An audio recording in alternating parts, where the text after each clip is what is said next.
Aí tá dizendo que tá gravando pelo microfone. Já tá gravando? Já. Então, ok. Eu dei um convite para uma aluna sua lá de arquitetura. É? Ah, já. Como é o nome dela? Eita. Ela é filha de uma amiga minha chamada Adélia, dona da Help. Ah, é? E chegar aqui, chegou. Nós vamos. Marcos vai estar gravando. Eu queria só convidar vocês para a gente fazer um minuto de silêncio, fazer um minutinho de meditação. Não quer a coluna ereta, se conectar com o coração. O celular. O celular para não fazer zoada, para não viver Marcos, e a gente fazer um minuto só de silêncio. Isso. Que a gente possa ver esse minuto, a gente mandar para o espaço palavras de paz, de amor, pensamentos de amor, de luz para toda a humanidade.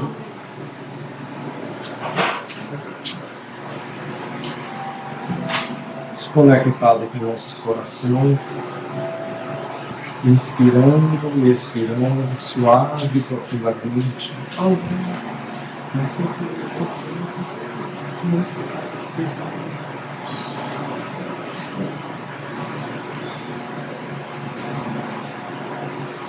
Nossos corações estão preenchidos de amor, de paz, de alegria.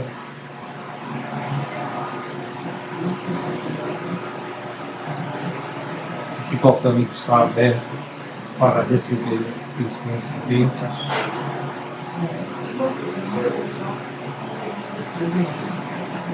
Que possamos enviar para todo o planeta paz, amor, e que todos os seres sejam felizes e livres.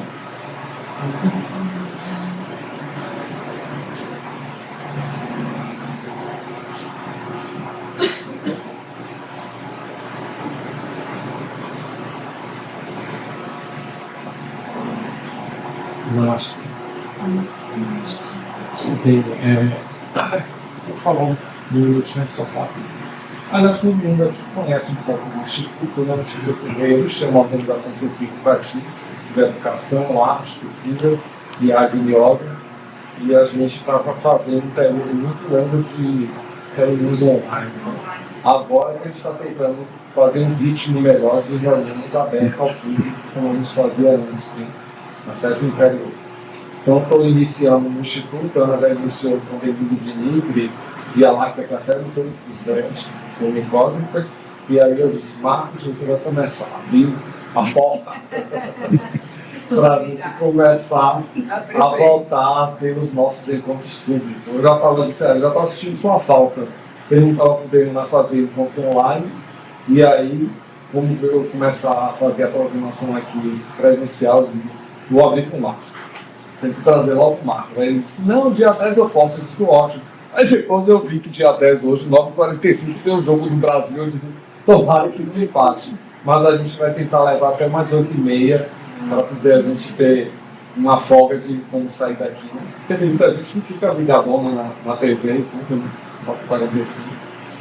Mas é isso, sejam bem-vindos e eu vou passar a palavra para Marcos. Namastê. Vamos juntos. Pronto. Já é conhecido da casa, eu não preciso nem ficar apresentando muito isso. Então, bom, pessoal, eu acho que o tema ele já diz mais ou menos o que é que a gente está querendo abordar, né?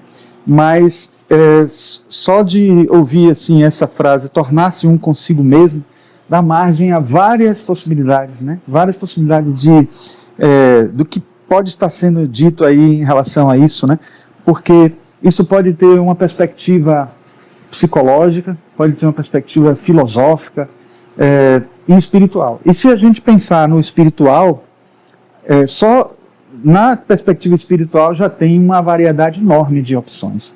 Uma pergunta que quando a gente coloca como subtítulo identidade, autoestima e iluminação, sempre é algo que demonstra como nós vemos a nós mesmos, como esse ver a nós mesmos influencia a nossa vida, o nosso caminhar, o nosso agir na vida cotidiana e na nossa vida espiritual, a nossa vida emocional, psicológica, etc. E aí vem a questão de, por exemplo, a culminância de tudo isso aí, que é a questão da iluminação, que é uma grande incógnita, porque a gente encontra até autores espirituais que dizem para a gente que a própria ideia de iluminação é algo que pode dar a gente uma impressão de um distanciamento tão grande que a gente passa a considerar algo inatingível, porque envolve muitas e muitas encarnações, envolve um crescimento espiritual tão profundo. E aí a gente tem que entender, aliás, não só um crescimento espiritual profundo, mas um estágio de finalização de um processo reencarnatório e tal, e aí passar por tudo isso para depois virar um caminhar que a gente não sabe nem para onde é, como é e de que maneira é, porque além do processo reencarnatório, além do ciclo de renascimento, de nascimento, renascimento, vida e morte, etc., a gente não sabe o que é que acontece, né? A gente só tem ideias de que a gente pode vir a ser algo mais e poderá até fazer parte de uma pleiade espiritual, pode até ir lá muito além, pode se transformar em auxiliares desse universo, né? Nesse processo todo de uma hierarquia cósmica. Mas, antes disso, vamos ver o que é que tem para a gente fazer até chegar lá, e o que é que tem para a gente entender sobre a gente mesmo, sobre esse processo todo. Bom, aí eu começo justamente já usando agora a inteligência artificial para gerar imagens exclusivas. Em nenhum lugar na internet vocês vão encontrar as imagens daqui, certo? Que são exclusivamente criadas para essa apresentação. Então a gente vê aqui já, identidade, autoestima e iluminação. Os 3 pontos que, na verdade, esse livro que foi recentemente lançado, de Verena Cast, que eu gosto demais, ela é uma discípula de Jung, vamos dizer assim, e que ela, na verdade, ainda está viva, continua produzindo, e os livros, inclusive saiu um livro recentemente, Imagens do Inconsciente, que foi um apanhado de obras de pacientes de Jung de arte-terapia, né, que ela organizou, ela coordenou junto com mais 2 outras pessoas, e ela traz esse livro que tem como subtítulo Identidade e Autoestima em um Mundo Complexo. Eu substituí um mundo complexo e coloquei iluminação para dar um aspecto mais religioso à palestra, tá?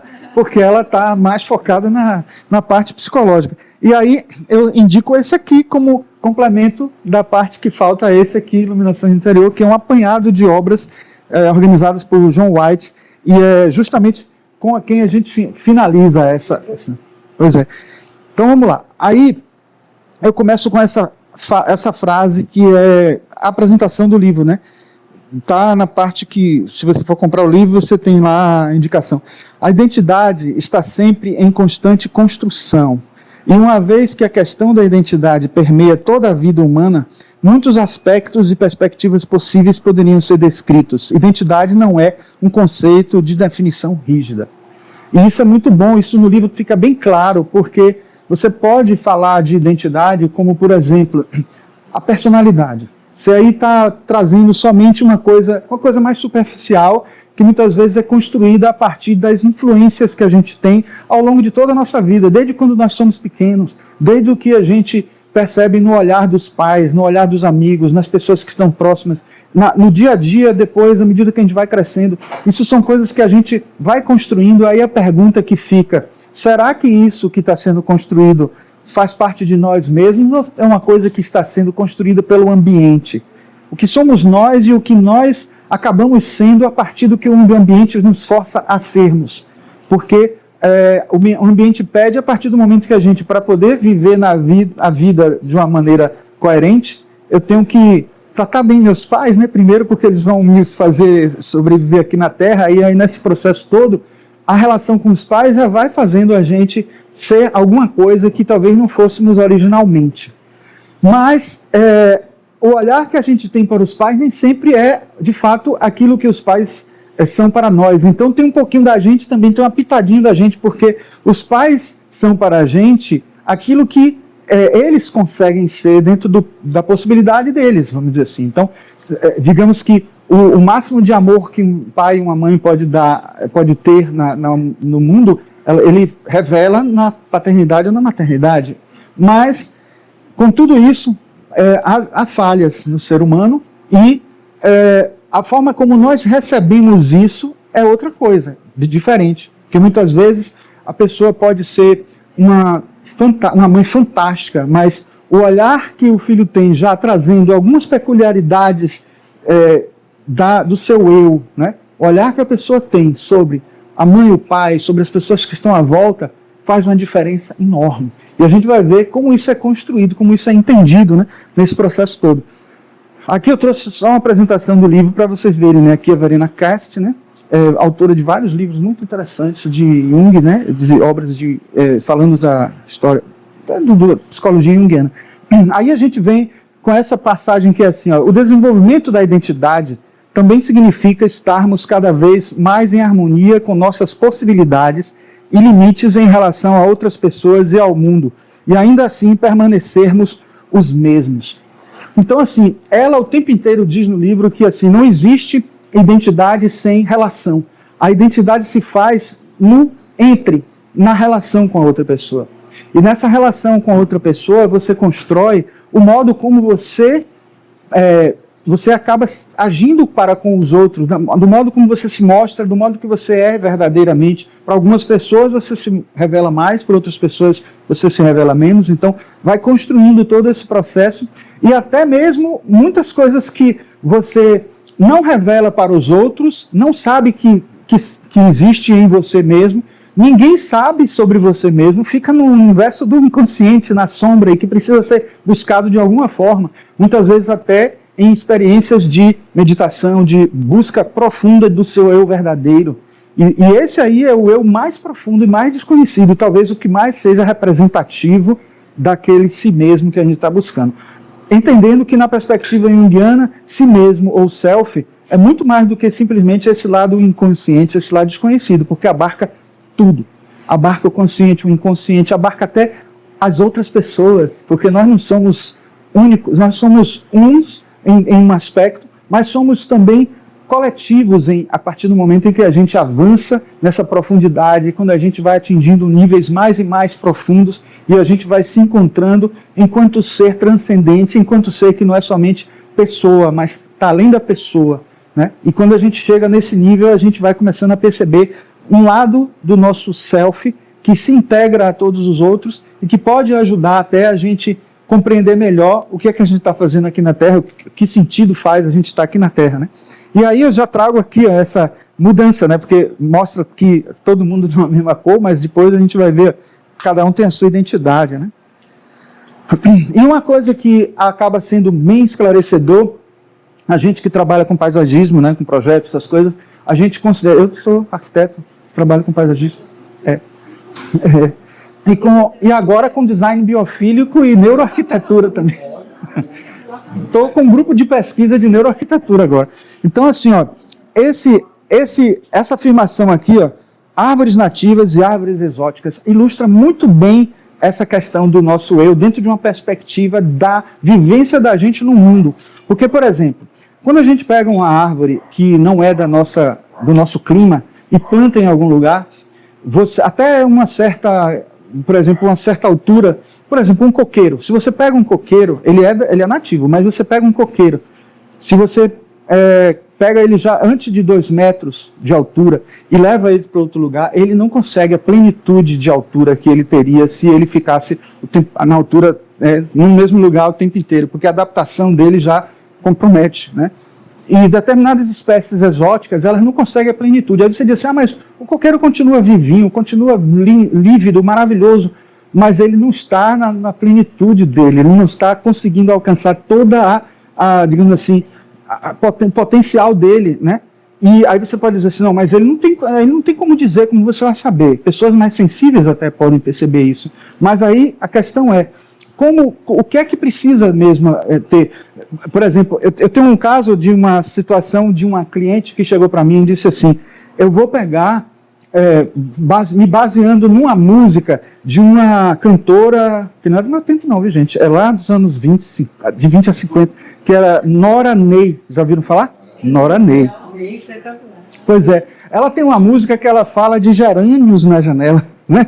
Felicidade, né? Felicidade é como gerânios na janela. Então ela disse para mim que queria que a gente fizesse um projeto que a casa dela tivesse gerânios na janela. Gente, gerânio não é do nosso clima. Não é do nosso clima. Aí assim, o engenheiro agrônomo que estava comigo fez uma atrocidade que eu não concordei, ele acabou fazendo, mas assim, pegou gelo para poder fazer ela crescer até um certo momento, e ela cresceu, e aí começou a se adaptar, mas assim, aí eu disse para ele assim, rapaz, você pode até estar achando que ela está exuberante, bonita na janela, maravilhosa, etc., mas ela não está na plenitude dela, ela não está. Você forçou a barra aí nessa história, tá? Mas como a vida sempre prevalece e tudo, ela acabou sobrevivendo, mas não é a encarnação dela que ela vai gostar mais, entendeu? Porque ela vai estar sofrendo, entendeu? Mas aí, isso é um exemplar muito grande para a gente entender de como existem as plantas exóticas, as que não são exóticas, e como a gente entender esse conceito de si mesmo, de ser a gente mesmo, e conseguir a nossa plenitude, e conseguir a nossa exuberância, estar saudável, não saudável só fisicamente, porque a gente pode até estar saudável fisicamente, mas não está alcançando o nosso eu verdadeiro na nossa vida, a nossa essência não está ali, não está presente naquilo que a gente faz. Aí eu trago isso aqui, um conceito de matemática, né? Eu me lembro que na época que eu era estudante, tinha todas essas representações aí para falar sobre uma coisa e outra. Tirando o maior do que, menor do que eu não botei para poder não complicar mais ainda, eu botei esse aqui que é, primeiro, o diferente, certo? A diferença. Depois a gente tem a semelhança, que é aproximação, né? Algo aproximado, né? Depois você tem a igualdade, né? E a identidade. Qual a diferença dessas coisas todas? Porque até aqui a gente sabe, né? Diferença, semelhança e igualdade, talvez a gente até tenha uma ideia mais definida, né? Mas qual a diferença entre igualdade e identidade? Isso talvez seja a chave para a gente entender. Os três é o Chico. Ah, não. Identidade esses três aqui é uma representação de idêntico, de algo que é idêntico. Eu acho que talvez tenha que folgar mais um pouquinho aqui para girar assim, mais fácil. Ficou melhor aí nessa posição? Agora você tá aqui. Pronto. Então, repare, quando você faz um cálculo matemático e você diz assim, A é igual a B, certo? Tudo bem, você está dizendo que A é igual a B, né? Então são duas coisas aparentemente diferentes, mas que você tem que dizer que é igual. Se for próximo, aproximado, 0,5, 0,4, então você, semelhante, né? E quando é assim, 7 e 4, diferente. Mas se você tiver assim, num cálculo e está lá assim, x igual a 2, aí você vai fazendo o cálculo lá, e daqui a pouco você resolve o x lá e acha que o x é 2, aí no final você vai botar, então 2 é igual a 2. 2 não é mais igual a 2, 2 é idêntico a 2. Então quando você vai botar dois números ou duas letras ou qualquer coisa dentro da matemática, duas coisas que são a mesma representação, você não põe mais igual, você põe idêntico. Porque até na igualdade você ainda tem algumas diferenças muito pequenas, mas tem, certo? Mas idêntico não. Aí, eu acho engraçado porque eu acabei virando aqui, ó. Deve estar. Quando você tem na filosofia, existe um princípio de lógica que é da identidade.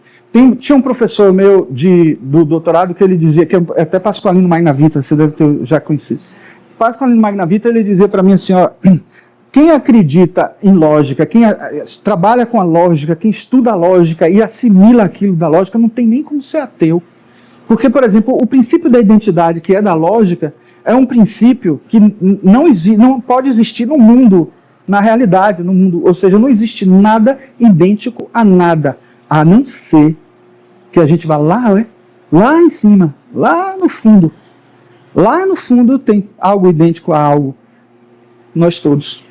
Né? Lá assim, no absoluto, no Parabrahma, certo? Lá no ser não manifesto. Aí sim tem algo idêntico. Aí você diz assim, poxa, então nossa identidade é algo ainda mais profundo do que a gente pensa, né? Porque nós somos só idênticos a nós mesmos e a mais ninguém. Um clone não é idêntico a outro, certo? Ele é igual. Ele pode até ser igual, mas não é idêntico. Percebem a diferença? Um elétron não é idêntico ao outro. Descobre-se cada vez mais. Se se estuda a fundo a química oculta lá, de Leadbeater e Annie Besant, que fizeram pesquisas com clarividência, eles viam que um elétron e um outro não são iguais, um próton e outro não são iguais, tem identidade, tem personalidade. Cada elétron, e você na física diz que, na física e na química, você diz que todos eles são iguais ou até idênticos, mas não existe isso. Então, no mundo, não existe nada que seja igual a nada, e aí quando a gente vai procurar o conceito de identidade, onde é que está isso? Lá na essência do ser. Né? É lá que a gente vai buscar aquilo que vai puxar para a gente o que nós somos de verdade, o cerne da gente, sabe? O alburne da árvore. Sabe? Então é isso que a gente tem que buscar, porque todo o resto é casca, é persona. Todo o resto é o que a gente apresenta para os outros, é o que a gente vive para poder sobreviver, faz para poder sobreviver, faz para poder viver e conviver com as pessoas. Né? Então, existe um teste bem interessante com criança. Achei fofo esse teste, que é assim: você pega uma criança ainda muito pequenininha, né? E bota uma pintinha vermelha no rosto dela. Ela pode até não estar prestando muita atenção nela mesma, pode não estar percebendo que é ela mesma ali no espelho, mas quando bota um pintinho na testa dela, ela chama a atenção dela, e aí faz ela se reconhecer e chamar a atenção para ela mesma. Então isso já foi feito muito. Várias crianças que passaram por esse teste, muita gente faz o teste do pezinho, né? Mas isso deveria ser um teste especial para todas as crianças, que é o teste da pintinha vermelha na testa.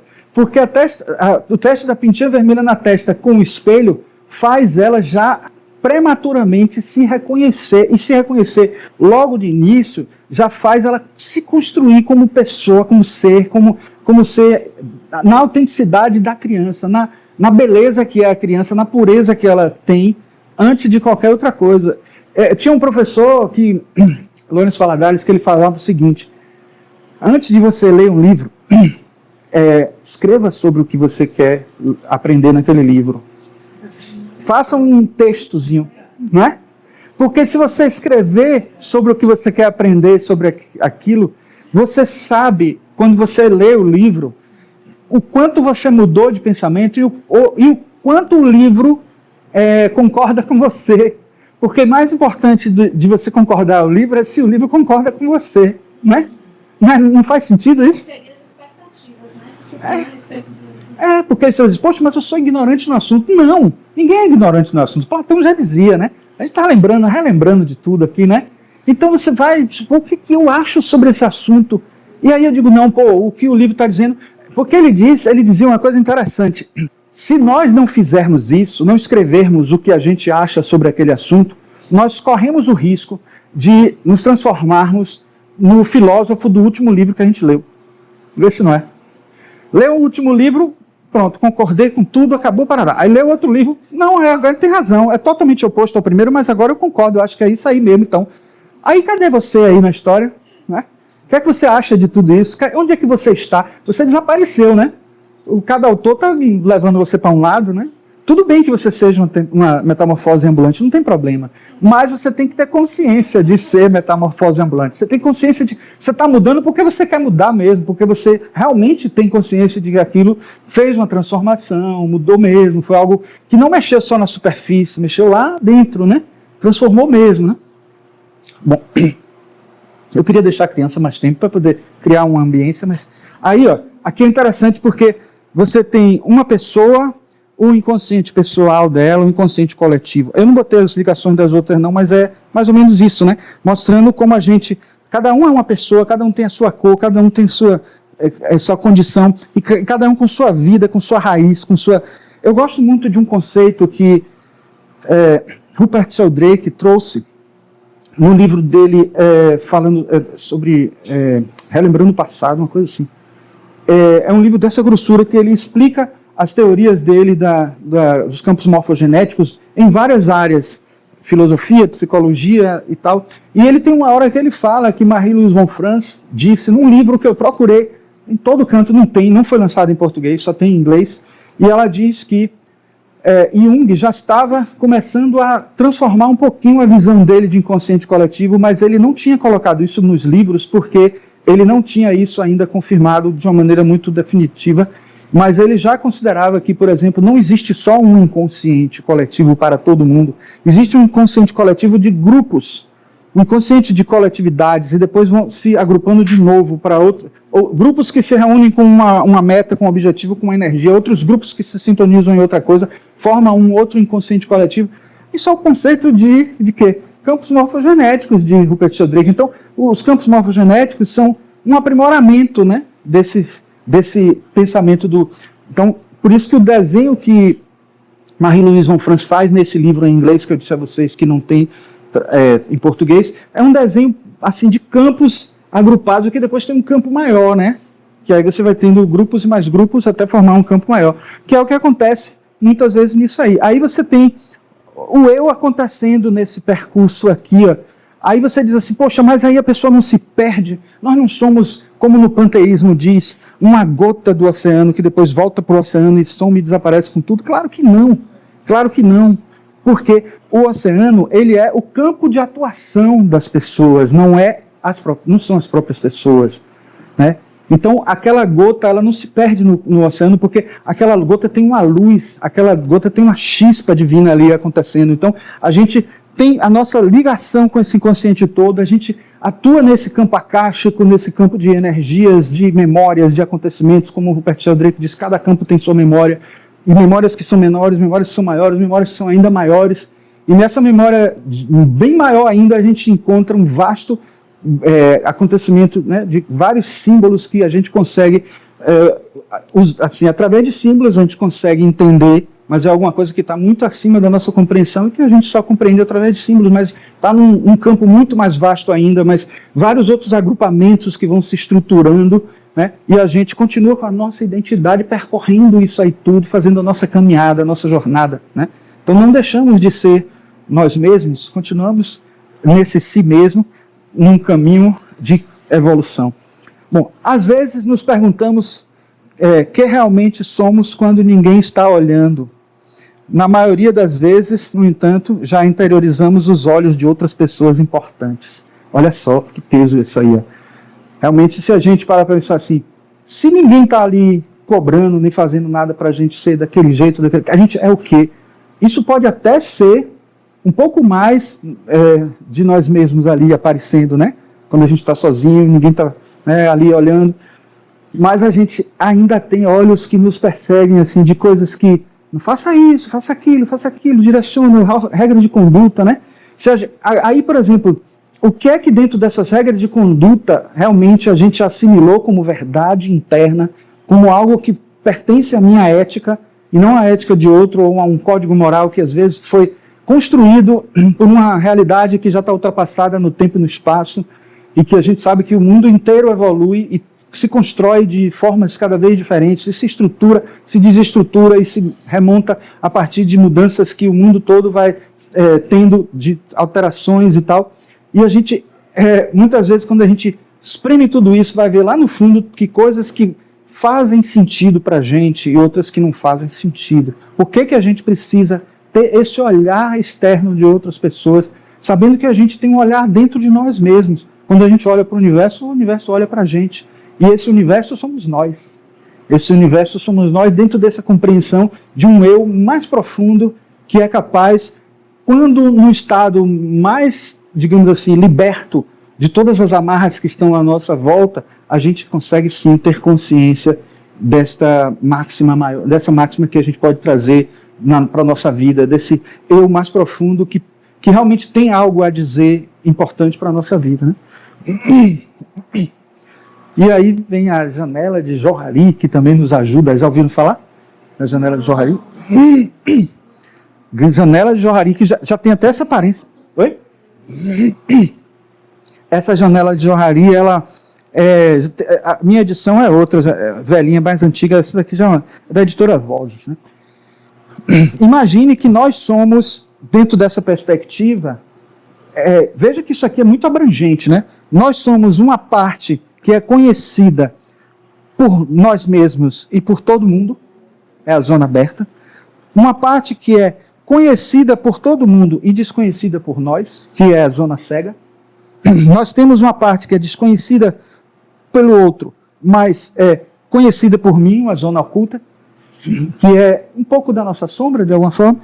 E aqui, ainda mais profundo, temos a zona desconhecida, que não é conhecida nem pelo outro, nem por nós mesmos. E essa aqui é a zona desse eu mais profundo, desse eu lá, assim, transcendente, né? Porque a gente até tem dificuldade de compreender esse eu aí, né? Aí, o que é interessante? Você quer falar? Peraí. Raimundo, vem cá. Você não respirou, não tossiu, não espirrou aí não, né? Porque você falando, espirrando, batendo o coração, já vai sair no microfone de lapela. Tá ligado? Tá verdinho? Ah, então você desligou quando você botou o dedo aqui. Eu peguei o dedo, deve ter... Isso é importante. Ligou. Ligou, pronto. Tá ligado aí. Quando você mostrou... Mas se você quiser virar para aparecer... mas está aparecendo aqui. Pronto. Quando você mostrou nos slides anteriores, eu estava aqui pensando que dentro de nós a gente tem esse momento do vazio. O vazio que a gente não se identifica com nada.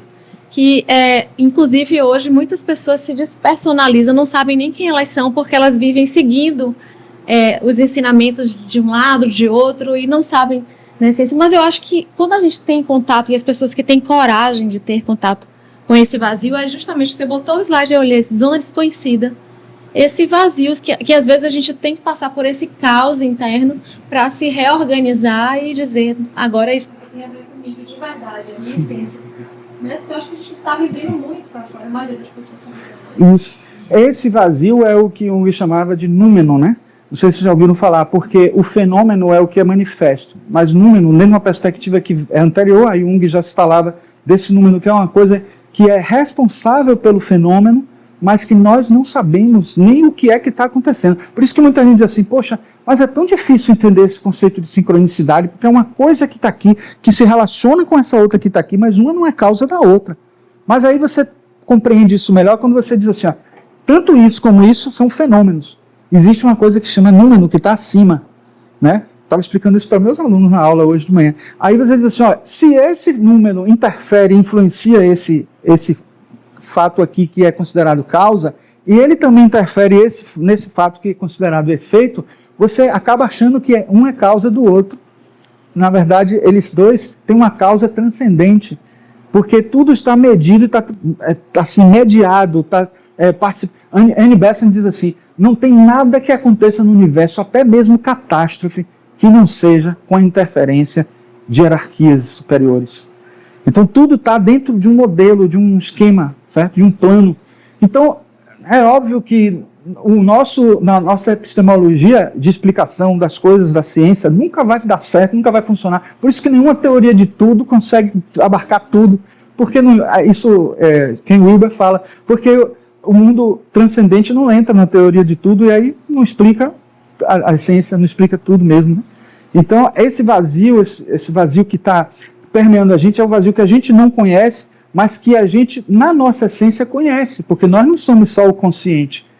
Nesse momento, nós estamos vivendo o consciente, mas estamos vivendo também o astral, o mental, o búdico, o átmico. E nessa nossa existência, a gente está aprendendo tudo que esse momento tem para nós, certo? Quando você vai num lugar belíssimo, respirar aquele ar puro, maravilhoso, você não está só absorvendo as energias do físico, que é benéfico para a saúde, né? Óbvio, mas toda a parte numênica que você está absorvendo, todas as energias transcendentes que chegam para você, isso está fazendo mais bem para você do que propriamente todo o resto, porque é isso que faz o seu organismo melhorar.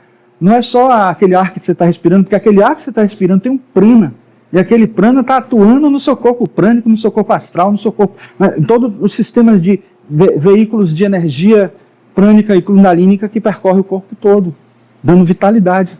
Então, a gente tem muito mais coisa, há muito mais coisa entre o céu e a terra, né, que a nossa vã consciência pode admitir e conhecer. Então, aí vem a questão também, tem pessoas que têm esse quadrado enorme aqui, pessoas que são muito expansivas, todo mundo conhece, todo mundo sabe a vida toda dela, e pessoas que têm esse aqui muito grande, enorme, porque nem ela se conhece direito, nem ela se... Até hoje eu estou tentando saber o que é que eu gosto mesmo, o que é que eu quero na minha vida e tal, porque tem muita coisa influenciando ela. Não é só uma coisa ruim, não. Muitas vezes, assim, ela está querendo encontrar o lugar certo dela no universo. E encontrar o lugar certo dela no universo não é fácil. E não é uma coisa que você rapidinho descobre. Então, aquela velha coisa, né, de encontrar o sentido para a vida. Né? Tá aqui o sentido da vida, não está aqui. Aqui está a expressão desse sentido todo. Todo mundo vai ver, muitas vezes, você agindo de uma forma que todo mundo vai dizer assim, poxa, que pessoa maravilhosa, fantástica, e digamos até assim, ou então que pessoa egoísta, e no fim ela não está tão egoísta assim, porque está sendo enxergado dessa forma, não está sendo entendido, né? Ou, às vezes, realmente ela ainda não está conseguindo expressar dentro da vida dela, das coisas que acontecem. E aí, que coisa mais fantástica para poder a gente associar isso do que o nosso mapa astral, o famoso mapa astral, com todos os elementos que podem estar associados a janela, né, as janelas todas aí, a todas as partezinhas da janela. Eu até botei aqui uma espécie de estudo básico do que poderia estar associado a cada parte dessa, do que não é conhecido, do que é conhecido, né? E aqui a gente tem todos os planetas todos os planetas sociais. Por que eu botei também os sociais aqui? Botei os transsaturninos, botei também o nó do norte e nó do sul. Tudo isso, porque tudo isso está além do que a gente usa no cotidiano. É uma coisa que atua de uma maneira geracional, de uma maneira bem ampliada, certo?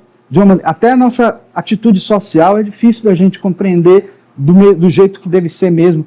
E, por exemplo, muita gente diz assim, o meu relacionamento com o outro eu vou lá descobrir através de Vênus, através de Marte, relacionamento afetivo, né? Mas e se o relacionamento com os pais não foi o melhor possível? Né? Se aquele relacionamento Saturno e Lua, né? Que é outra maneira de ver o masculino e o feminino, outra maneira de ver o pai e a mãe, porque é aquele da oposição Capricórnio e Câncer, e que é aquele primeiro momento que a gente registra na hora que nasce. Aquele primeiro momento que a gente registra na hora que nasce é um momento tão importante que os psicólogos já identificaram como um momento bem forte para a gente. É um momento que muitos chamam até de estampagem, né? Estampagem que acontece não só na vivência humana, na vivência dos animais. Sabiam que, por exemplo, o primeiro ser que a gente vê logo que nasce, por uma questão ancestral, né, é aquele que a gente admite como pai, como mãe. Porque é um instinto, né? É um instinto que está associado a um arquétipo, que todo instinto tem um arquétipo inicialmente que vai se desenvolvendo e vai se transformando em manifestações emocionais, manifestações que podem gerar complexos, não são nem sempre negativos, e que a gente vai descobrindo ao longo da nossa vida. E um dos complexos mais importantes é o complexo pai-mãe, complexo dos pais. Porque imagine que você tem ali essa polaridade, né, entre Saturno e Lua, mostrando, às vezes você, por exemplo, como eu disse há pouco, né, você pode ter a melhor mãe do mundo, mas se você não tiver uma experiência de vidas passadas, uma experiência sua também pessoal, manifestada através da energia que foi corroborada com o seu nascimento, às vezes até compensando uma vivência de uma encarnação anterior, mas que está ali naquela energia do seu nascimento, que faz você ver a mãe e o pai de um jeito diferente do que ele é. Essa mãe que você está vendo no mapa não é culpa da mãe, não é a mãe que está ali com razões para ser, é a maneira como você está vendo, né, a mãe ou o pai. Claro que muitas vezes, como a astrologia não mostra só o psicológico, mostra também as questões existenciais, as questões que fazem, por que você nasceu naquele tipo de vida, naquele tipo de existência, naquele tipo de condição, também isso pode estar sendo registrado, mas aí é preciso interpretar de uma maneira mais ampliada para entender isso, né? Então por isso que, não sei se vocês conhecem um livro que foi lançado agora recentemente, desse Christopher Heston, ele lançou até um outro livro agora há pouco tempo, chamado Calendário Cósmico, que fala também de astrologia. Eu não comprei ainda, vi na livraria outro dia ainda. E ele diz assim, o signo solar descreve quem você é, o signo lunar descreve sua vida emocional, o signo ascendente é o rosto de seu mapa astrológico, não é uma máscara, uma persona, nenhum papel que você represente. Ele é, por assim dizer, sua cara. tão espontâneo, expressivo e reativo quanto o seu rosto físico. É a primeira vez que eu vejo alguém falar de uma maneira assim tão esclarecedora, porque realmente todo mundo fala que o ascendente é a persona, né? Mas é mais do que isso. É mais do que isso, porque a persona é algo que você ainda constrói, você cria mais carapaças para a persona do que o ascendente traz. Porque o ascendente é como você quer se mostrar para as pessoas, como você quer ser visto pelas pessoas. Não é necessariamente uma máscara que forja, que de alguma forma forja para uma interação de alguma maneira que foi provocada pelos outros. A palavra persona, vocês conhecem a origem, né? Vem daquelas máscaras que quando não tinha acústica, né? Person, a palavra person atravessa a máscara e faz um ruído, aumenta o som. Então por isso que é person, porque o som atravessa a máscara e faz com que todo mundo ouça. Então, de certa forma, é um mecanismo externo, um construto que não é seu, não é você, que foi dado a você. Então, no fundo, se a gente pudesse dizer o que é o ascendente, não é a máscara. O ascendente é o rosto que está atrás da máscara. Mas ainda é o rosto. Né? Como? É a cara. É a cara. É o rosto que está atrás da máscara. O que está na frente da máscara é ainda outra coisa que você usa como representação. Isso é interessante que ele constrói. E aí tem o famoso caso do patinho feio. O caso do patinho feio é bem interessante, né? Porque ele foi aceito, né? Ele foi aceito por... Ele, na verdade, era um ganso, não era um pato, e foi aceito entre os patos, e por conta da estampagem. Lembram da estampagem que eu falei? Quando você, na mesma hora, ele identificou ali como mãe. Isso é uma coisa registrada. E sabe que isso também é uma das provas do arquétipo de Jung. Quer ver uma outra prova interessante do arquétipo? Isso foi no Joseph Campbell, no livro Na Trilha do Esplendor, que saiu também recentemente esse livro. Esse livro já foi escrito há muito tempo, mas estão lançando obras completas de Joseph Campbell, A Palas Atenas, e aí saiu recentemente esse livro. Até fiz uma resenha no meu canal sobre isso, porque eu até não gostei muito da tradução, porque a tradução desse livro é Na Trilha do Esplendor, e eu achei que Na Senda da Plenitude fica melhor, porque quando você traduz, porque você traduz a palavra fielmente como ele está dizendo, não é na trilha do esplendor, é na senda da plenitude. Esse é o título que poderia ser traduzido de certa forma. Mas ele diz uma coisa bem interessante, ele diz assim, ó, que os pintinhos, pequenininhos assim, né, numa fazenda, em algum lugar assim, se vem um falcão, ele já conhece que o falcão atacam e matam os pintinhos. E as galinhas fazem tudo para proteger os pintinhos, etc. Os pintinhos bem recém-nascidos mesmo, acabaram de nascer, saíram do ovo, passa um gavião, eles saem correndo antes, sem ninguém ter dito, cuidado com esse cara aí que ele vai pegar você, tá? Aí sabe que experiência fizeram? Botaram um gavião de mentirinha, pegaram assim um bonequinho de gavião e prenderam numa corda e botaram assim para percorrer assim, e aí fizeram, tadinho dos pintinhos, né? Fizeram experiência com ele, eles corriam, continuavam correndo, que a representação simbólica que estava ali registrado na memória, não tão ainda gigantesca do pintinho. Até vi também recentemente uma informação sobre pintinho recentemente, e falava de pintainho, porque antigamente falava pintainho, né? Aí até um amigo meu disse assim, poxa, há séculos que eu não ouço chamar pintainho, porque era como... Aí eu disse, não era nascido na época não, que chamava pintainho. Porque também tem uma história bem interessante, eu não quero me perder, porque nessa história do pintinho, fizeram uma experiência do gavião de mentirinha, andando não para frente, mas para trás. Quando eles botaram o pintinho para andar para trás, o gavião para andar para trás, os pintinhos não corriam, não. Tá pensando que me engana? Não. Porque eu tenho já na minha cabeça, não só o simbolismo deles, tem um simbolismo que ele está me atacando, vindo desse jeito, a cabeça vindo me abocanhando, etc. Isso tem memória, isso faz parte do campo morfogenético que ficou registrado nos pintinhos. Dentro da teoria de evolução de Rupert Sheldrake, isso fica registrado, aparece. E tem uma experiência aqui, abrindo parênteses, né, de um elefante, dizendo que sabe como é que vocês fazem para transportar um elefante da Índia para os Estados Unidos? Você bota um bocado de pintinho em volta, que eles não pisam, ele tem uma ética fantástica, eles têm cuidado, e ele fica quietinho lá. É isso, pois é, foi nessa... Aí estava pintainho, né, em vez de pintinho, nessa mensagem. Bom, mas com isso a gente entende que realmente isso já existe, né, presente, né, de alguma forma, essa realidade dentro da vivência construída, que vem de gerações e gerações, mostrando de certa forma que nós somos um ser que tem sua autenticidade, mas que também ela é construída a partir de vivências de outros seres do passado, da memória de ancestrais, da memória de outras vivências nossas em outras encarnações e de outros seres que ajudaram na construção desse corpo num processo evolutivo e que traz com ele também toda uma bagagem, né, fisiológica, energética, que faz a gente, permite a gente falar, conversar, pensar, trocar ideias, como a gente está fazendo aqui agora, certo? Bom, e aí tem uma coisa bem interessante que eu tiro do livro de Liz Green. É um livro que ela, o desenvolvimento da personalidade, que ela repete um pouquinho o título dos livros de Jung, que são seminários de astrologia psicológica. Ela fala, ela diz que repete isso em várias palestras, se fizer um pequeno corte na casca de uma árvore nova, esta apresentará um grande corte quando crescer e se tornar uma árvore adulta.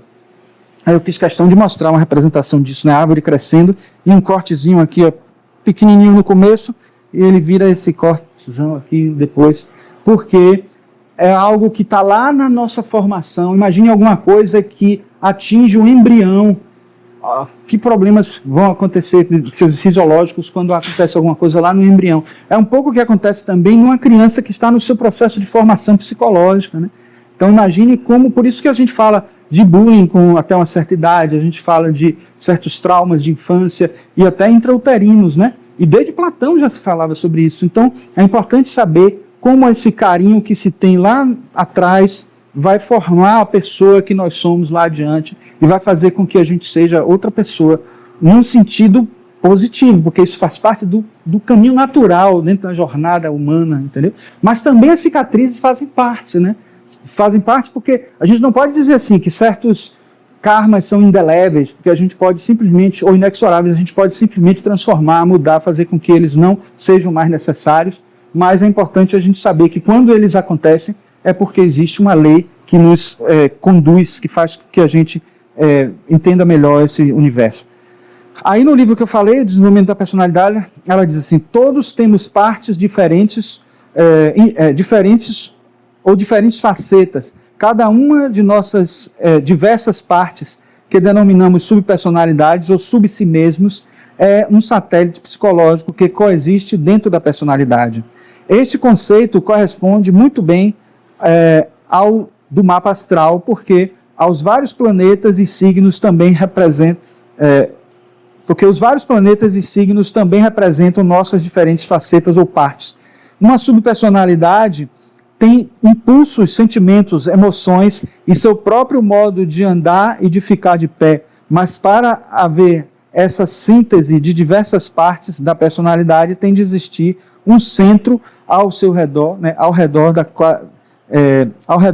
do qual elas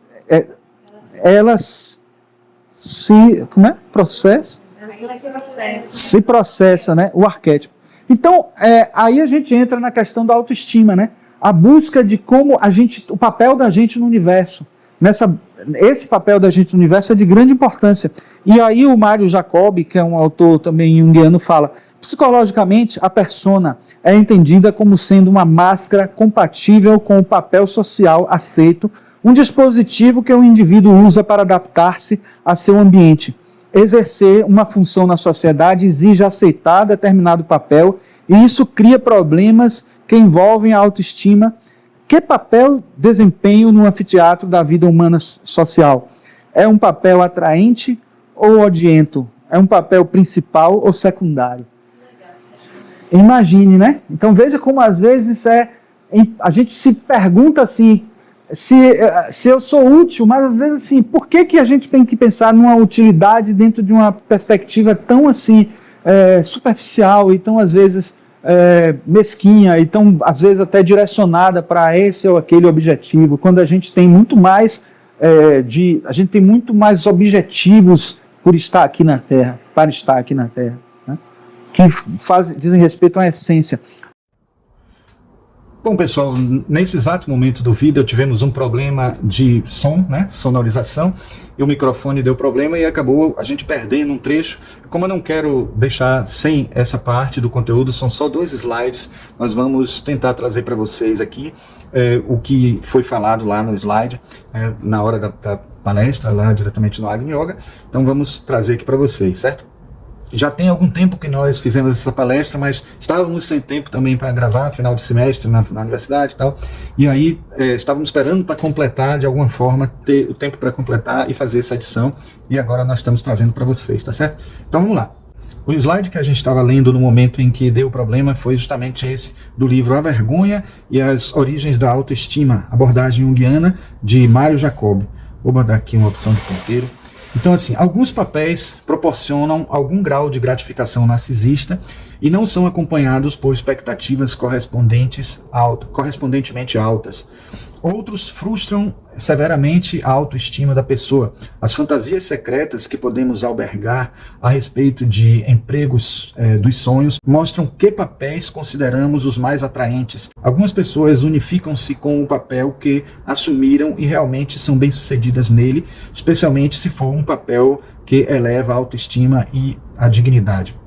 Aí nesse momento eu contei que é muito comum hoje em dia as pessoas escolherem uma profissão muito mais pela escolha dos pais, ou por influência dos pais, ou até por influência do que o mercado está permitindo mais, está ajudando, em termos do ponto de vista financeiro, e esquecem que mais importante que isso é exatamente o seu bem-estar naquele trabalho, é se sentir bem fazendo, se divertir fazendo, né? Aquele velho paradigma que dizia assim, não se pode misturar negócios com prazer, já foi embora há muito tempo, já não serve mais para o dia de hoje, porque o ideal é que aconteça isso mesmo. Quanto mais o seu trabalho lhe der prazer, mais você vai fazer com gosto, mais você vai fazer bem feito, vai se entregar totalmente na hora de realizar o trabalho. Então isso é de grande importância na hora de analisar isso. Eu tenho visto muito, né, lá na universidade, dando aula, alunos que fazem arquitetura porque os pais fizeram, ou também às vezes são talentosos também, né? Não é porque eles estão repetindo o trabalho dos pais, não tem talento não. Mas muitos fazem mesmo porque vão na onda, e outros até fazem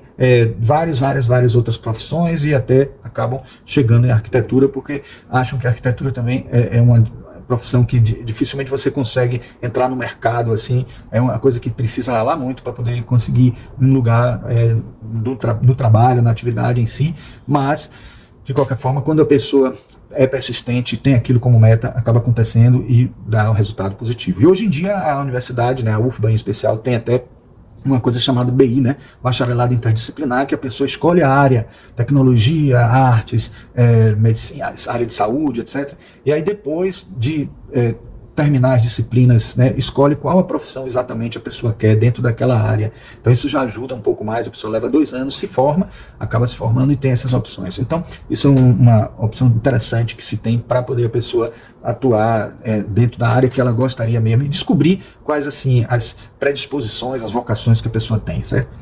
Bom, mas aí no outro slide a gente tem essa informação, baseado nesse livro aqui, ó, A Coragem de Ser Imperfeito, de Brené Brown, né? Que é um livro assim que já é um best-seller, vamos dizer assim, né? E tem como subtítulo Como Aceitar a Própria Vulnerabilidade, Vencer a Vergonha e Ousar Ser Quem Você É. Por isso que eu achei que tem muito a ver com esse tema.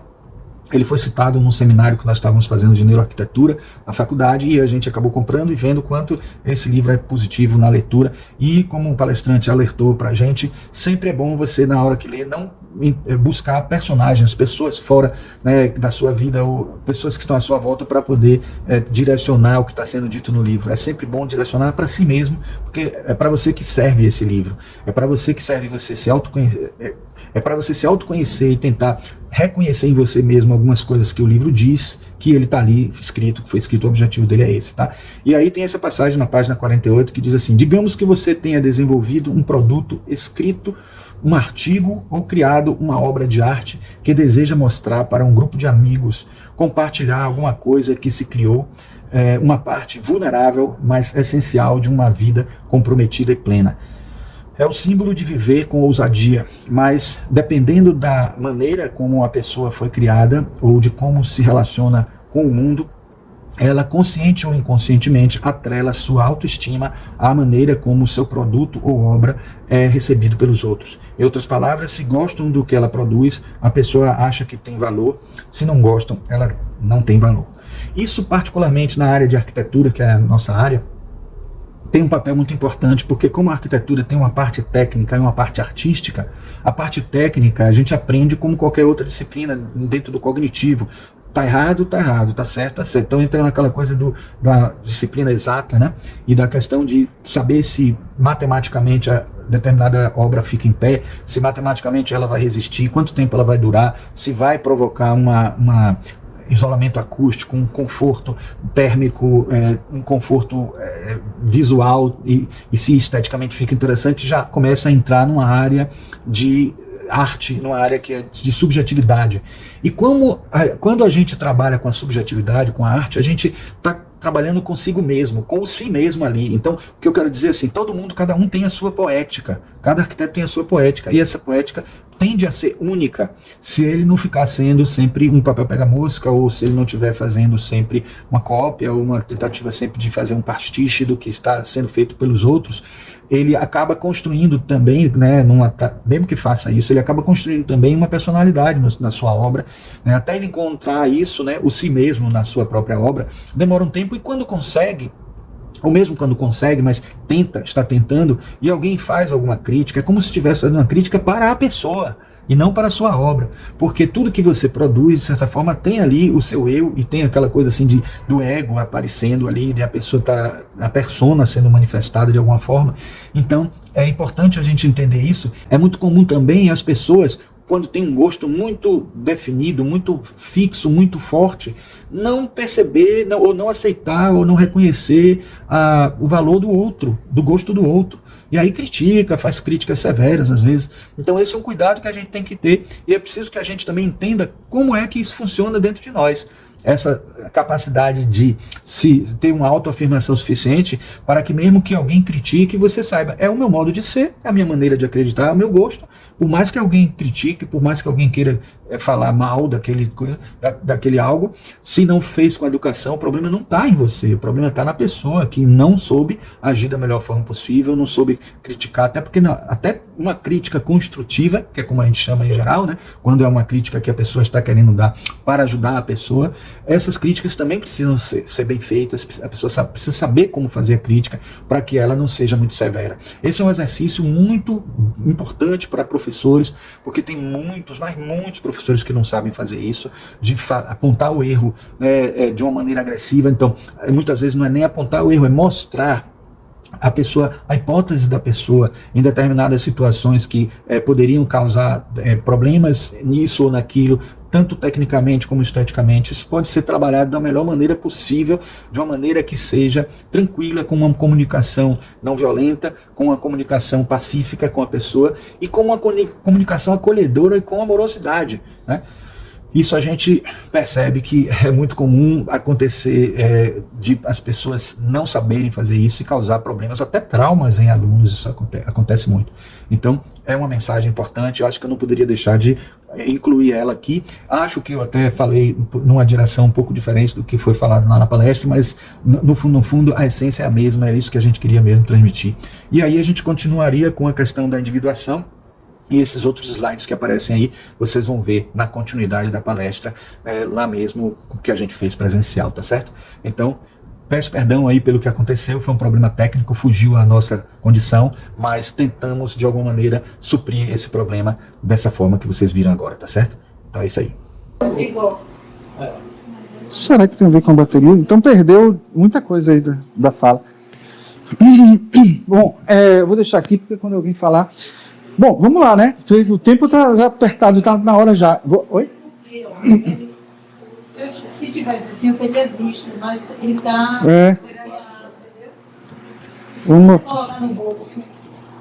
Aí, então aí. Mas agora... Está desligado. Então é a bateria. Será que ele está com a bateria?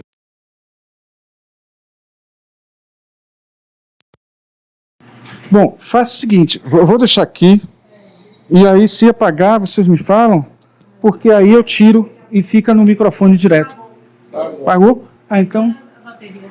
deve ser. Então vou fazer isso, vou tirar aqui. Então fica no áudio direto. Tá. De qualquer forma, tem o som do outro, aí isso não perde, né? Bom, esse é um outro livro que fala de individuação, e aí é um ponto fortíssimo que é assim: quando a igreja procura dar uma orientação à massa amorfa e tenta, pela sugestão, reunir os indivíduos numa comunidade de fiéis ela não presta apenas um grande serviço social, como beneficia o indivíduo com a garantia de uma forma de vida plena de sentido. Contudo, via de regra, esses empréstimos proporcionam mais confirmações de tendências do que transformação. Somente aquele que se encontra tão organizado em sua individualidade quanto a massa pode opor-lhe resistência. É um pouco a pessoa escrever o assunto antes de ler o livro. É um pouco pensar assim, o que é que eu acredito, né? Porque eu sempre fui assim, um pouco dessa coisa assim, tanto em partido político, como em religião, tudo, eu sempre pensei assim, ó, cada cabeça é um mundo, cada cabeça é um partido, cada cabeça é uma religião. A gente até quando vai, segue uma religião, segue aquela que a gente mais se aproxima, que chega mais perto da gente, que a gente acredita. Mas não é tudo. Porque se a gente, até muda, não dizia isso toda hora, né? Pense no que você realmente acredita, porque se você não acredita, não adianta você ficar com um dogma aceitando aquilo. Então, aí é o seu eu, é o seu si mesmo falando. Porque se você não tiver essa atitude, você se apaga. Você segue o rumo de todo mundo, segue o que todo mundo está querendo pensar e dizer e fazer, sem você ter a sua própria, não é nem só opinião, é sem você sentir no íntimo se aquilo faz sentido para você ou não. Será que realmente possuo uma experiência religiosa direta com Deus e, consequentemente, a certeza necessária de que poderei me preservar enquanto homem singular de uma diminuição na massa? Isso fala de Jung. Por isso é que ele reagia tanto, porque ele era filho de um pastor, né, que tinha uma rigidez muito grande sobre ele, de certa forma. Então, quando ele reagia ao cristianismo, ele não reagia propriamente aos ensinamentos do Cristo, ele reagia à forma como os cristãos conduziam isso, a forma como eles viam tudo isso, de como era trabalhado isso na vida das pessoas. Assim. Então é isso. Aí nós temos, por um lado, dentro dessa abordagem toda para a individuação, microfone. Não, mas é. Está ali agora. Está usando aqui. Não estamos mais usando esse. Então, assim, ó, por um lado, no extremo, a gente tem o exagero do narcisismo, quando a gente busca. Porque o mito do Narciso é um pouco esse mito de você buscar o seu eu verdadeiro. Mas não se encante tanto a ponto de achar que você é maravilhoso, fantástico. Apesar de ser. Né? Melhor que tudo. Exato. Apesar de ser, né? Porque a gente sabe que, em essência, nós somos, mas nós não somos só nós nesse estado de identidade com todo mundo. Nós somos muita gente junto aí, né? Então, aí, nesse caso, tem que ter cuidado para esse espelho que a gente cria de nós. E, por outro lado, a gente tem também que pensar no ego, né? Que estabelece, que atrapalha a gente quando a gente, muitas vezes, não tem. E por outro lado, também a questão da autoestima, a preocupação de você não se considerar uma coisa muito ruim, no sentido de se autodestruir, se autoflagelar e se auto-sabotar. Aí nesse livro, que também é de Verena Castro, que é um livro anterior, que ela tem esse tema muito presente, também para esse livro. Ela trabalha muito o processo de individuação, porque o processo de individuação de Jung nada mais é do que essa busca. Só que Jung trabalha muito mais o psicológico do que a essência espiritual. Mas quando ele trabalha o psicológico, ele resgata muita coisa dos textos antigos da Índia. E quando ele vai atrás dos textos antigos da Índia, ele traz para o psicológico isso que é muito mais profundo do que simplesmente a atuação no psicológico.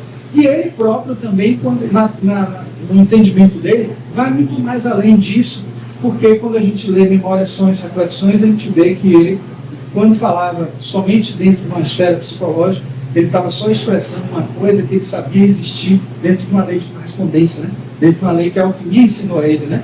Que não é só no nível do mental, existe também no nível espiritual, no nível mais essencial. Por isso que ele falava no mundo dos mundos. O mundo do mundo, que é um lugar onde todo mundo se une, né? A alma do mundo é um lugar onde todo mundo se une e passa a ser um ser só. E aí vai na casa desse livro e diz assim: o ser humano,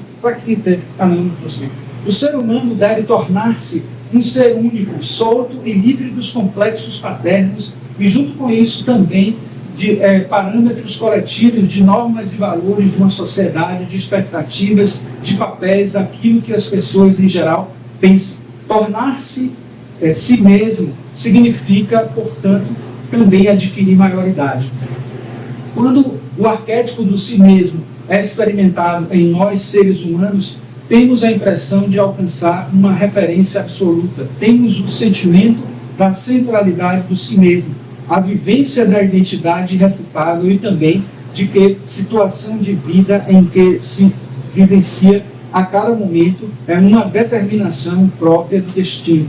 A encarnação, a realização do si mesmo em nossa vida representa, por assim dizer, uma utopia para o processo de individuação.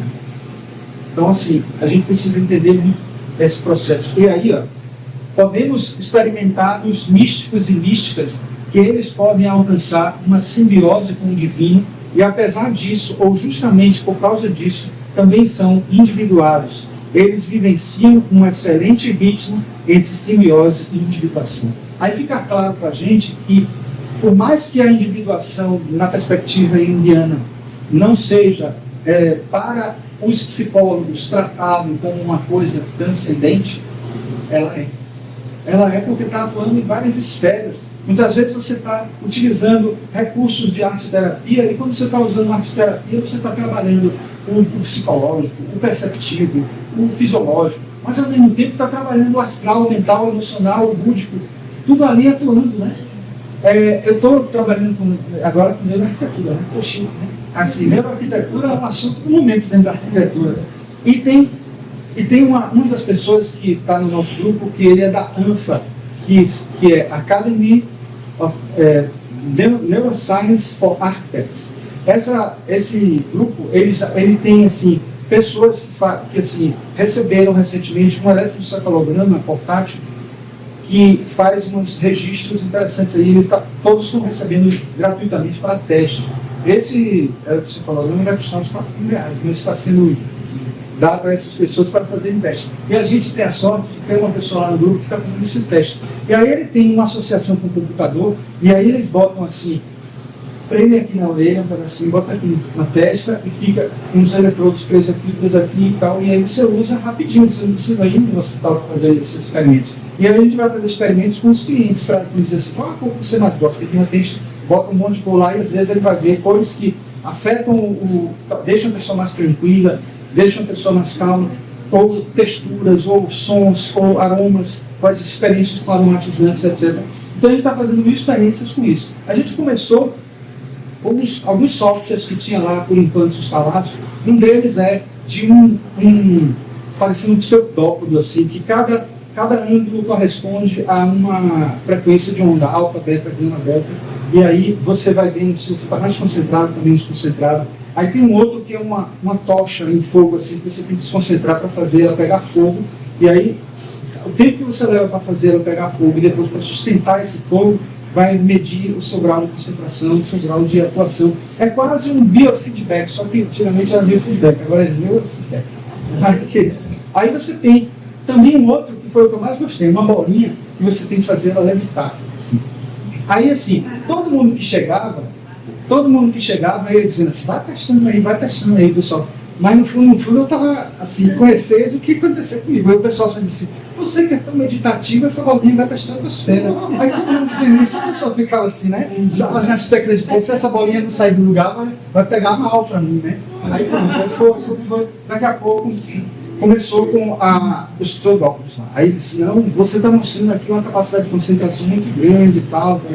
Bom, isso aí eu sei que eu tenho, né? Porque pode estar o mundo se acabando, eu estou lendo meu livro, eu leio o livro assim, o maior barulheiro, em pleno trio elétrico, se quiser, eu estou lendo meu livro e não estou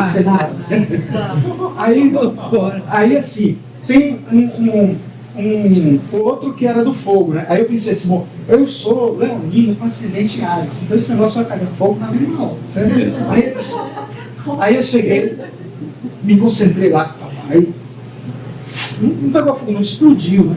E aí ficou o fogo sustentado. Ele sabe, não é uma coisa assim, para ele ficar também me achando um X-Men, né?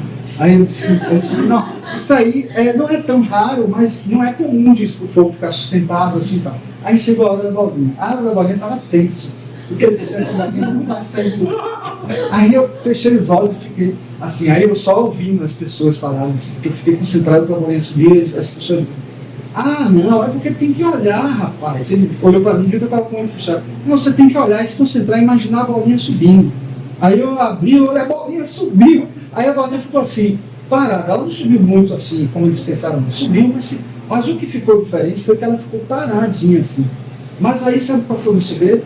Eu tinha que saber. Eu sempre que eu medito, porque eu sou fã de trilha sonora de cinema, né? Eu coleciono trilha sonora de cinema. Então, eu aí fiquei meditando uma música de John Williams. Uma música, eu sou fã de John Williams.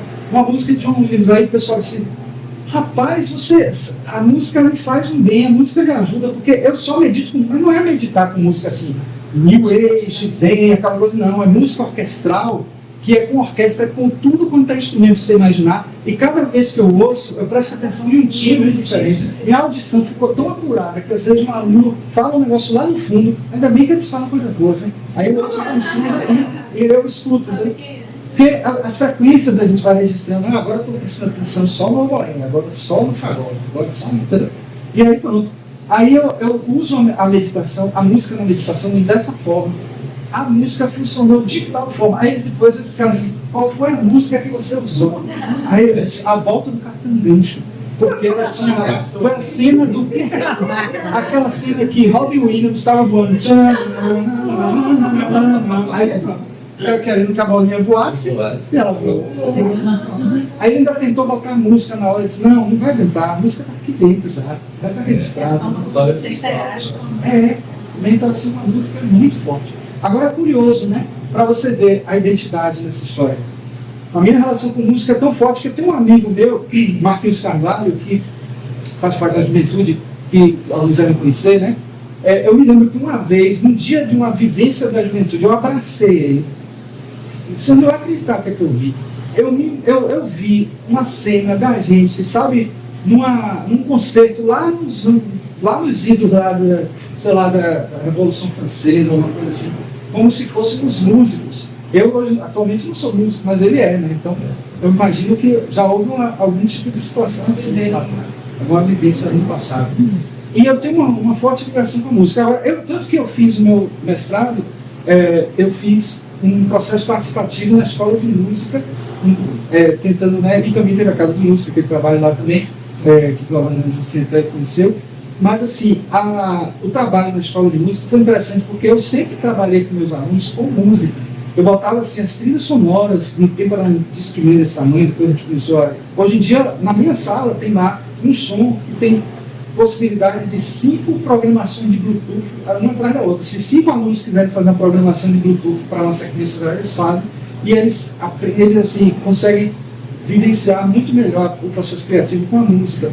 Só que eu tentei fazer isso com uma escola de música. Eles disseram, não bote música pra gente. Gente, por quê? Porque não na escola de música.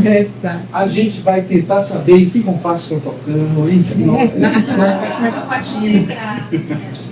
Não vai dar certo. Você vê como as coisas são. A gente tem que ver. Bom, eu acho que não já passamos do horário. Não sei, eu acho que como é que fica por isso? Só ótimo falou, né? 5 minutinhos. Prossiga. Esse livro é um livro de filosofia que tem um título, Chegando Aonde Você Está, a Vida de Meditação, que diz assim: chegando aonde você está foi escrito para libertar o leitor dos fardos impostos pelas estruturas dogmáticas de técnicas de meditação e substituir isso por nada, somente pela exuberância de uma vida atentamente observada, pela vida bem vivida. Por exemplo, se eu fosse usar as regras, eu tentei usar várias regras de meditação que se falavam. Para mim, o que melhor funcionou foi isso. E aí, para mim, assim, o registro, a gente está fazendo experiência de neuroarquitetura, mas estamos terminando. Então, assim, esse livro é também recentemente lançado. Existem seminários de Jung que aconteceram, né, nesse ETH, que eles não estão lançando a editora Voz, não estão lançando todos assim na ordem, não. Já lançaram o primeiro, já lançaram o 2 e pularam para o 6. E eu entendo por quê, porque esse aqui fala de... Esse livro é como Jung interpreta os Yoga Sutras de Patanjali e mais outros livros sagrados. Dessa postura assim. Agora, sabe por que esse livro não foi ainda lançado, ou não tinha sido ainda lançado? Até nos Estados Unidos não tinha sido lançado, lançou por quê? Porque não tinham o texto na íntegra gravado, como eles gravavam na época, e depois faziam uma transcrição e faziam depois revisar. Não houve isso. Eles saíram catando anotações de todo mundo que assistiu e fizeram uma compilação durante anos. Todo esse trabalho do ETH foi durante anos fazendo uma compilação, e aí foram vendo, isso era possível ter sido dito por Jung. Aí perguntavam os jungianos, as pessoas, não, seria dito desse jeito por Jung, não. Até que não, mas é um livro precioso. Na tradução, por enquanto só tem 4 ou 3. Só tem 3. Mas no total são 8. No total são 8 palestras, 8 seminários que aconteceram no verão de um ano, no inverno de outro. Você leu ele todo? Aí tem uma passagem dele, página 20, que diz: o objetivo da yoga, ele escreve assim, como Patanjali formula, é a promoção do samadhi, contemplação, êxtase. Existe uma palavra dhyana, isso é, o estado de êxtase, no sentido ativo. Samadhi é contemplação no sentido passivo. Portanto, o objetivo. Hauer, que é um autor, um indólogo, que foi o que fez um seminário sobre a Kundalini Yoga, que já saiu até o livro dele, que fala de psicologia da Kundalini Yoga, que é primeiro o seminário desse Hauer, e depois ele falando a perspectiva da psicologia sobre o chakra. Eu tenho esse livro já há muito tempo, né, que já saiu em 2009, na época que saiu o livro vermelho. Então, assim, Hauer traduz Samadhi como voltar-se para dentro, ou seja, introversão. Esse é o objetivo principal. Uma coisa interessante é que no livro de Barbara Hanna, que saiu recentemente, que é uma autora mundial também, ela diz uma coisa que eu não tinha ainda pensado sobre, que é assim, a técnica da imaginação ativa, ela é oposta à imaginação passiva. E sabe o que é a imaginação passiva? Eu nunca tinha feito essa relação. Sonho. É a imaginação passiva. Que a gente se deixa levar pelo self. Mas é passiva para a consciência. E é ativa para o self. Porque você pergunta assim, quando um sonho nos avisa alguma coisa, como aquele célebre caso do livro O Homem e Seus Signos, o Homem e Seus Signos, né? Ele fala de um alpinista que sonhava que caía o tempo inteiro, até que dia, depois ele avisar que até que o alpinista cai mesmo, ainda leva uma pessoa junto com ele. Né? E aí ele diz que um sonho não interpretado é como uma carta do inconsciente não lida. Então, se ele diz isso, a pergunta é: quem é que está mandando essa carta? Quem é que está no inconsciente dizendo isso? É um ser superior? Pode ser, né? Porque a gente entende isso, né?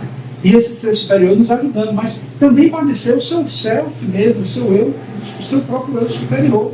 E esse eu superior tem muito a dizer, né? E nessa hora é importante entender como ele está atuando na nossa vida e se a gente está dando espaço para ele nos dizer o que tem para dizer, porque não é só pelo sonho.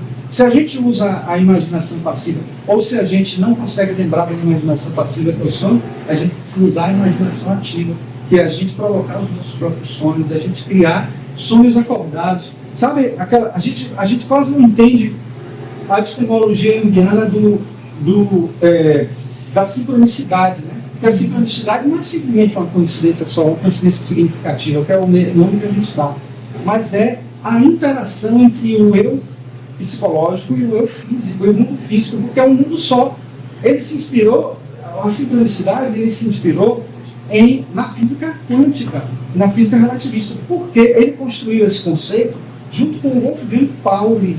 Wolfgang Pauli era um físico que era paciente dele. Sabe aquele livro Psicologia e Alquimia? Aquele livro ali são os sonhos de Wolfgang Pauli, o livro todo. É só dos sonhos de Wolfgang Pauli. Aí você diz, pô, sonho pra caramba, né? Aí ele diz assim, você precisa não só ver, analisar um sonho, 2 sonhos, 3 sonhos, você precisa analisar muitos sonhos para descobrir mais sobre o eu da pessoa. Mas se você acha que é muito o livro Psicologia e Alquimia, vocês já viram aquele livro Seminários sobre Sonhos? Dessa grossura, assim. Ali ainda são só os sonhos. Só que no livro Psicologia e Alquimia ele fez uma seleção dos que eram mais importantes e a editora Voz resolveu publicar os seminários completos na íntegra. E ali o Wolfgang Pauli, junto com ele, construiu assim como existe o contínuo no espaço-tempo, existe um contínuo psique e mundo real, mundo à nossa volta, esse mundo que está à nossa volta, mundo dos acontecimentos. É mais ou menos o que Foucault falava do mundo da representação, mundo do acontecimento. Mas só que ele separava, e a gente tem que entender que tudo é uma coisa só. E por isso que Jung mesmo já dizia que nós sonhamos 24 horas por dia. Só que a nossa consciência não permite que a gente acesse essas realidades mais profundas dos nossos eus superiores, que são os princípios mais sutis que formam a nossa identidade.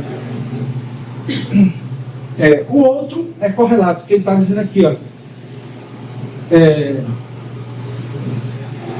Então, portanto, Howard traduz Samadhi como voltar-se para dentro, ou seja, introversão. Esse é o objetivo principal, certo? O outro é correlato, ou seja, a diminuição das assim chamadas compulsões, os clashes, né? Isso é, os instintos dos impulsos. Os clashes são ignorância, egoísmo, apego, aversão e medo da morte. Então são coisas que a gente precisa superar, são coisas que nos distanciam do nosso eu e que podem ser trabalhadas nessa essência da vida. Então, uma imagem de inteligência artificial para sintetizar tudo isso. E aqui, esse rapazinho aqui, ó, Marcus Hedman, ele vive aqui, né? Entre a Bahia e outros cantos aí. Ele foi a pessoa que traduziu os livros negros. Ele fala nesse livro, recém-lançado também, sobre a experiência de ter traduzido os livros negros na época da pandemia. Foi a época em que a família de Jung liberou para ser publicado, né? Não sei se pela própria pandemia, mas eu acho que não, porque já estava sendo construída essa necessidade e coincidiu bem no período. Então, ele diz, a técnica da imaginação ativa desenvolvida por Jung dispensa a necessidade de permanecer imóvel por longos períodos, como na meditação, mas não dispensa a necessidade de morrer enquanto ainda estamos vivos, de renunciar a todas as garantias às quais nos agarramos. Então, assim, esse aprendizado que os livros negros trouxe, mais até do que o livro vermelho, porque os livros negros têm muito mais informação do que o livro vermelho, porque o livro vermelho é um extrato dos livros negros, né? São 7 volumes, eu tenho, inclusive. Muita gente fala assim, pô, esse Paulo Beck, esse escritor de Jung. Mas assim, eu gosto da leitura de Jung. E aí, nesses livros negros, tem aí justamente o próprio confronto de Jung. Imagina uma pessoa que estava em dúvida até sobre o que ele estava defendendo contra o grande mestre dele, que era o Freud. Então ele tinha que ter certeza, e quando ele mesmo. E aí foi esse resultado do estudo. E aí, finalmente, a gente tem a passagem que é sobre esse livro que eu falei para aqui, que diz assim, isso é um texto, esse texto é de John White mesmo, na introdução, e depois a gente tem um de Danny Goodyear, que é um dos maiores astrólogos, um autor que é pouco valorizado hoje, quase ninguém fala dele. Esgrima está sendo retomada, né? Muitos livros estão sendo relançados, mas Danny Goodyear é um autor. Mas aí diz assim, a iluminação não é exclusivamente psicológica, há uma transformação física do organismo a ela associada. Por certo, ela inclui mudanças no funcionamento do sistema nervoso, do sistema endócrino e da química do sangue, como salienta Cristo. Mas certas tradições espirituais e ocultas indicam que a iluminação nos estágios mais avançados envolve uma transformação da verdadeira substância do corpo, de modo que a consciência de um indivíduo atua através de uma forma composta de um material mais sutil do que a carne densa. Pelo que a gente está vendo, não é uma coisa assim que vai precisar a gente passar por todos os estágios da reencarnação, parar de reencarnar, não. É possível, dentro dessa visão, atingir essa iluminação dentro dessa perspectiva. Só que não é a única. Para cada escola, para cada linha de pensamento, a iluminação é vista de uma maneira diferente. É nesse sentido que eu quero que a gente entenda. Sri Aurobindo considera o estágio final da yoga como aquele no qual, depois de alcançar a união com a supermente, o yoga inicia uma reorganização estrutural do seu corpo no nível molecular. Em outras palavras, a evolução cessaria de todos os... Aí pergunta, em outras palavras, a evolução cessaria se todos os membros da raça humana alcançassem o estado de um Jesus ou de um Buda? O que vocês acham? Essa é a pergunta de toda essa... Será que o fim da gente é ser um Jesus Cristo ou um Buda? Não tem algo além? Mas eles continuam também. Inclusive, eles continuam. A resposta é não. Eles não pararam. Exatamente. A resposta é não. Existem estados que estão além até mesmo daquela iluminação até daquele. Iluminação significa, a certa altura, tornar-se literalmente luz. Então, assim, não tem fim, né, esse processo. Chega um momento em que a gente alcançou um estágio de individuação. Esse é importante, porque sem esse estado de individuação, mesmo que nas religiões, de modo geral, não em nome seja chamado desse jeito, mas é similar porque foi captado delas. Né? Então, todo esse estado que a gente precisa desenvolver para alcançar a iluminação passa primeiro por esse aprimoramento pessoal, porque se a gente está no nosso próprio equilíbrio psicológico, não vai conseguir a evolução, né? Por mais que a gente até entenda uma perspectiva técnica dentro da psicologia, chamando psicologia como uma ciência do jeito que ela é feita por todos os psicólogos, de modo geral, ainda resta lá a essência do termo, da etimologia da palavra psicologia, né?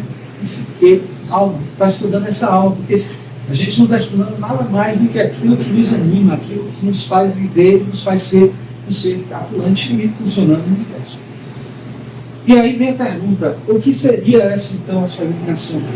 Eu até tinha aqui no tablet, eu ia trazer no tablet um texto que eu preparei, falando um pouco mais de cada um desses, e depois ia ter só essas cifras. Mas infelizmente eu acabei não botando no tablet. Pronto. E aí, Jung, astrologia, teosofia, alquimia, ocultismo, yoga tradicional e arte yoga. Como é, aqui só tenho que falar, como é que a iluminação seria? Jung, tornar-se inteiro através da integração do inconsciente. Foi bom também me trazer, porque termina rápido. Aí tem astrologia, viver o mapa natal com consciência e propósito. Teosofia, fusão da alma com o espírito, libertação kármica. Alquimia, transmutar o ego no ouro do self. Ocultismo, despertar e usar com sabedoria os poderes espirituais. Yoga, esses poderes espirituais não são poderes que vão deixar a gente superior a ninguém, não. São poderes que vão fazer a gente ser pessoa melhor. Yoga tradicional, cessar a mente e unir-se ao absoluto. Yagni Yoga, viver em sintonia com a vontade cósmica, irradiar o fogo do paz. Isso. Uau.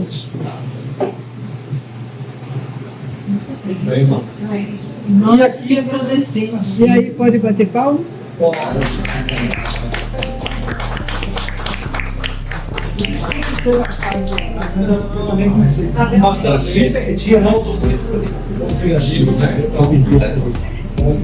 Tinha que finalizar. Aqui, ó. Isso tá lindo. Maravilhoso. Ainda tem aqui, ó. Nicolas Bandeira da paz. E o fogo. É a síntese. Isso. A Lúcia diz a força que ele